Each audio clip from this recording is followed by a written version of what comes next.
नमस्कार विद्यार्थी मित्रांनो, एमपीएससी कडनं कंबाईन 2024 ची जाहिरात याबाबत बऱ्याच वेळेस व्हिडिओ घेतलेला आहे, बऱ्याच वेळेस अपडेट तुमच्यापर्यंत मी दिलेली आहे. बऱ्याचशा सोशल मीडियामधनं बऱ्याचशा विद्यार्थ्यांनी आंदोलनामार्फत अर्ज विनंत्यामार्फत काही जे नेते आहेत त्यांची स्वतःच्या ट्विटरवरनं सुद्धा वेळोवेळी याची दखल घेतलेली आहे. पण अजूनपर्यंत सुद्धा प्रशासनाकडनं किंवा सरकारकडनं एमपीएससीला PSI पदासहित इतर पदांचे मागणी पत्र गेलेले नाही. त्यातल्यात महत्वाचं PSI बरोबरच जे पद आहे ते म्हणजे लिपिक टंकलेखकचं. लिपिकच्या जागा खूप मोठ्या प्रमाणामध्ये व्याकंठ आहे, त्याची अजूनही प्रॉपर मागणी पत्र एमपीएससी कडे गेलेली नाही. सो एमपीएससी त्याच्यामुळेच अजूनही जाहिरात काढत नाही. तुम्हाला पाठीमागची व्हिडिओ पण मी तुम्हाला घेतला होता.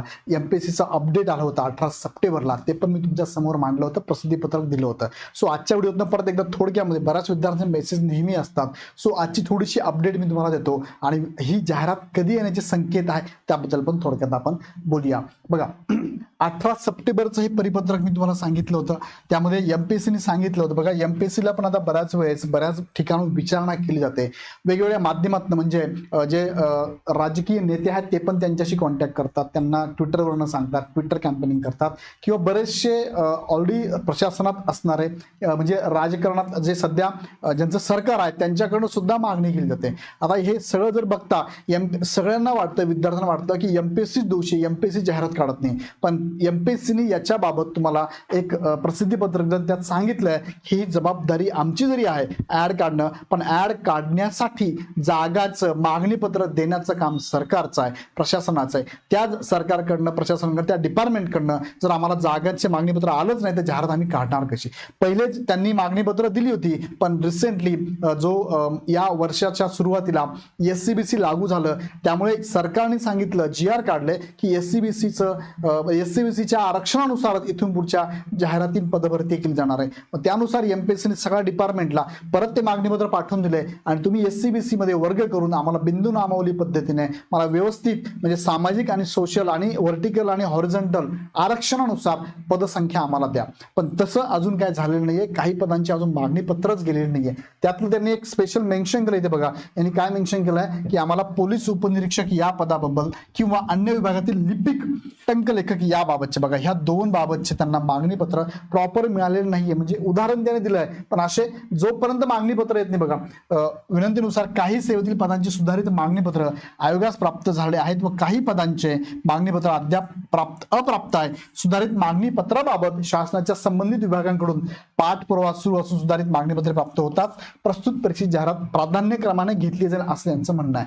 हे SCBCचा पण त्यांनी उल्लेख केलाय. हे कधीच प्रसिद्धीपत्रक आहे 18 सप्टेंबरचं. त्याच्यानंतर सोशल मीडिया तुम्ही जर गेलात तर PSI पदाबाबत काय अपडेट आहे? आता PSI पदाची मागणी मोठ्या प्रमाणात केली जाते. PSI ची पदसंख्या जर बघितली तर कमीत कमी 800-900 पदभरती व्हायला पाहिजे. कमीत कमी 800-900 पदभरती व्हायलाच पाहिजे अशी पण मागणी जोर धरते. आता PSI बाबत भरपूर साऱ्या व्हॅकन्सीज आहेत. बघा, या पदाच्या व्हॅकन्सी पण भरपूर आहे. त्या संदर्भात रोहित पवार सरांचं ट्विटर तुम्ही जर बघितलं, त्यांनी पण सांगितले, बघा, लाखो विद्यार्थी कंबाईन जाहिरातीची वाट पाहत आहे, पण अद्यापही आयोगाला गृह विभागाकडून PSI पदाचे मागणीपत्र सादर झाल्याने संबंधित जाहिरातीस विलंब होत आहे. आता गृहमंत्री कोण आहे आपले तुम्हाला माहितीच आहे. मग अजून सुद्धा या गृह खात्याकडून हे मागणीपत्र का जात नाही? काय इश्यूज आहे? खरं तर राज्यातील युवांच्या बेरोजगारीचा प्रश्न सोडून राज्याचे गृहमंत्री नेमके करत काय, हा प्रश्न आज उपस्थित होतो. राज्य सरकारने आता जरी निवडणूक आचारसंहितेच्या अगोदर सिरियसली होऊन कंबाईन परीक्षेचा मार्ग मोकळा करावा, अन्यथा आम्हाला विद्यार्थ्यांचा रस्त्यावर उतरावं लागेल ही विनंती समजा अथवा इशारा, पण आम्ही इथल्या युवांच्या रोजगारासाठी कायम कटिबद्ध आहोत. सेम तुम्ही जर इथे बघितलं तर अभिमन्यू पवार यांनी सुद्धा हा मुद्दा लावून धरला. अभिमन्यू पवार यांनी पण मध्ये कृषी जागा 258 पदांची ऍड करण्यासंदर्भात भरपूर मागणी केली होती. त्यानंतर त्या ऍड पण झाल्या. 1 डिसेंबरला एक्झाम होणार आहे आणि महाराष्ट्र अराजपत्रित गट ब गटक सेवा पूर्व परीक्षा 2024 जाहिरात लवकर प्रसिद्ध व्हावी यासाठी सुद्धा यांचे प्रयत्न चालू आहे. पोलीस उपनिरीक्षक पदांची मागणीपत्र आयोगाला तात्काळ पाठवण्याबाबत त्यांचं सहसचिव व्यंकटेशजी भट यांच्याशी पण बोलणं चालू असं त्यांनी माहिती दिली. आता बघा, त्याच्यानंतर पुढे जाऊन सांगायचं म्हटलं तर आता आचारसंहितेबद्दल थोडक्यात अशी माहिती आहे. तुम्हाला पाठीमागे पण व्हिडिओ घेतला मी. आचारसंहिता ज्या दिवशी लागू होईल त्या दिवसानंतर नवीन जाहिरात काढणं शक्य होत नाही. पण जर आयोगाने किंवा केंद्रीय आयोगाने जर त्यांचं ऑलरेडी शेड्यूल असेल त्यांनी दिलेलं असेल तर ते ऍड काढू शकतात. पण आता जर बघितलं शेड्यूल होतं तुमचं, कधी होतं, मार्च एप्रिलला शेड्यूल होतं, ते मार्च एप्रिलला न येता ऑगस्टला येईल असं वाटत होतं. ऑगस्टला पण जाहीर झाले नाहीये. मग आता शेड्यूल जर तुम्ही टाकून दिलंय पण शेड्यूल जर वागत नाहीये, मग आता आचारसंहितेमध्ये ही राहिलेली जाहिरात देऊ शकतात का, याच्यावर सुद्धा बरेचसे विद्यार्थी प्रश्न विचारतात. तर विद्यार्थी मित्रांनो, जर शेड्यूल असेल, आयोगाचं शेड्यूल आहेच ऑलरेडी, जर आयोगाचं शेड्यूल असेल तर या आचारसंहितेत सुद्धा ती जाहिरात काढू शकतात. आचारसंहितेत जाहिरात काढून पुढची प्रोसेस पण होऊ शकते. इव्हन तो आचारसंहितेच्या अगोदर जाहिरात जर येऊन जर गेली तर पुढची प्रोसेस सुद्धा आचारसंहितेमध्ये होऊ शकते. आचारसंहितेमध्ये फक्त निकाल लावले जात नाही, इंटरव्ह्यू घेतले जात नाही, नियुक्ती दिली जात नाही, मात्र बाकीची प्रोसेस, परीक्षा घेण्याची प्रोसेस ही होते. सो काळजी नसावी. जर आचारसंहितेच्या अगोदर किंवा आचारसंहितेत सुद्धा जर हे मागणीपत्र मिळून जर ऍड आली तर ही प्रोसेस चालू होणार आहे, असं आचारसंहितेचे नियम पण सांगतात. सो घाबरण्याची गरज नाही. दुसरं, या संदर्भात आपले बच्चू कडू सर जे आहेत त्यांनी सुद्धा एक लेटर दिलं. त्यांनी बघा, महाराष्ट्र शासनाने त्यांना लेटर दिलं या संदर्भात. शासकीय निमशासकीय लिपिक संवर्गीय कर्मचाऱ्यांच्या मागण्यांसाठी बैठक आयोजित करण्याबाबत, म्हणजे लिपिक पदांसाठीची ही बैठक घेतली. आणि बघा, हे बच्चू कडू साहेबांना हे पत्र गेलंय. गीता कुलकर्णी सहसचिव महाराष्ट्र शासनाकडे हे पत्र गेलंय. त्यात त्यांनी सांगितलंय बघा, आपल्या उपरोक्त विषयापासून माननीय मुख्य सचिव यांना उद्देशून लिहिलेल्या 3/7/2024 पत्राच्या अनुषंगाने माननीय मुख्य सचिव यांनी अप्पर मुख्य सचिव यांच्या बैठक घ्यावी असे निर्देश दिले आहेत. आता हे पत्रक जर आपण बघितलं तर हे पत्रक पाठवलेलं आहे बच्चू कडू सर यांना. हे कधी गेलेलं, याची डेट आहे 25 सप्टेंबर 2024, म्हणजे आता 4 दिवसापूर्वीचं हे पत्रक आहे. यात काय सांगितलंय, आपणास असे कळवण्यात निर्देश आहेत की आपल्या विषयाकरिता पत्रातील मागण्यांच्या अनुषंगाने विचार विनिमय करण्याकरिता उद्या म्हणजे 26 तारखेला ही बैठक 2 वाजता अप्पर मुख्य सचिव यांच्या मंत्रालय दालनात बैठक आयोजित करण्यात आली आहे. सदर बैठकीसाठी आपण उपस्थित राहावे. आता या बैठकीची पुढे अपडेट फक्त माझ्यापर्यंत मिळाली नाहीये, पण ही बैठक कशा संदर्भात होती, लिपिक टंकलेखक सारख्या जी पदं आहेत त्या पदांच्या संख्येबाबत किंवा जाहिरात देण्याबाबत होत. बघा, त्यांनी सांगितलंय निमशासकीय लिपिक संवर्गीय कर्मचाऱ्यांच्या मागण्यांसाठी बैठक आयोजित करण्याबाबत. निमशासकीय, शासकीय, निमशासकीय असं दोघांसाठी पण त्यांनी सांगितलंय.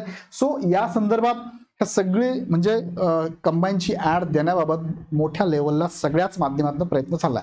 आता जाहिरात कधी येऊ शकते याबद्दल तर्कवितर्क भरपूर आहे. जरी 10-12 ऑक्टोबर नंतर तुमची आचारसंहिता लागली, या आचारसंहितेत सुद्धा जाहिरात येण्याची शक्यता आहे.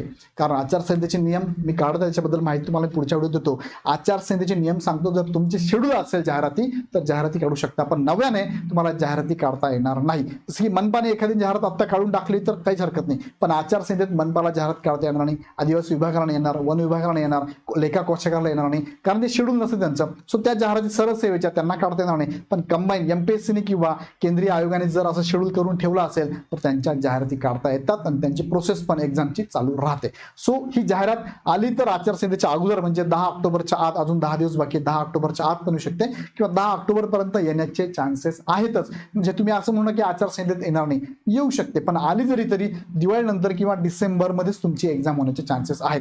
नोव्हेंबरमध्ये फार कमी चान्सेस एक्झाम होण्याचे. सो तुम्ही अभ्यास करत राहा. काही अडचण वाटली इग्नाइट अकॅडमी तुमच्या बरोबर नेहमी असते.